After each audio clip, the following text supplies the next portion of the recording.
Well, thank you very much, Ian, for being here tonight and allowing us to celebrate all the achievements that you and your co-founders made with Codan.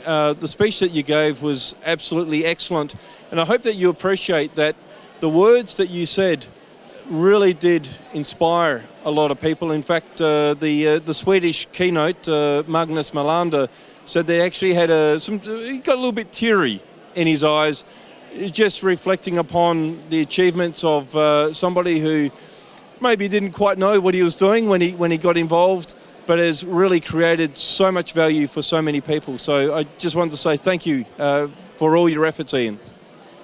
Thank you very much, Kimon. What I said was right off the cuff. It was a reflection of the early days of the formation of Codan, and it spoke about what we did and what we had in mind.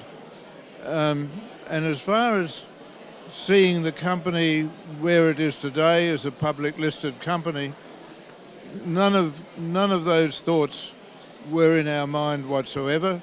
We would just do whatever we could for people that came and asked us to do this, do that, or do something else. It wasn't until we got involved in a high-frequency radio single sideband that we won a contract which gave us the critical mass to be able to move on. But one of the principal things that was brought to the company was introduced by my late colleague Jim Bettison, who organised that we should be all dreaming the same dream. The principle being that if you've got somebody on your payroll that's an excellent engineer or whatever it is, makes a good contribution to the company, but for some reason or other doesn't quite see the future in the same way as the company does in general, then, believe it or not, he shouldn't be on your payroll in 12 months' time.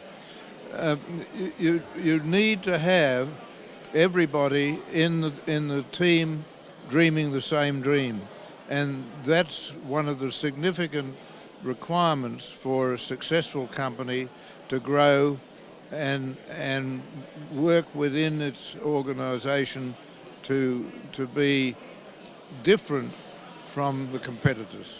Now, I'm sorry, but I have to ask a very non-serious, non-business-like question, because I heard a story about a certain founder of Codan getting into a skip, pulling out products that others had thrown out, and was in his suit and tie.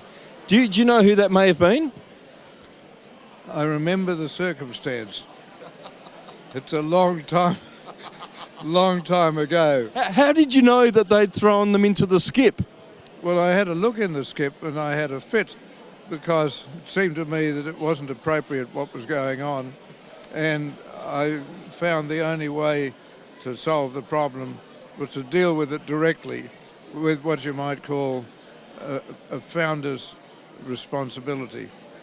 And I think when I heard that story, the moral of that story was that as one of the founders, you certainly had a lot of pride, and you put very much value into the heritage and into the things that have been achieved. And I think that's what that act of jumping into a skip in full suit and tie to pull out products that others may have regarded as junk, but I think you saw them otherwise. What did you see them as?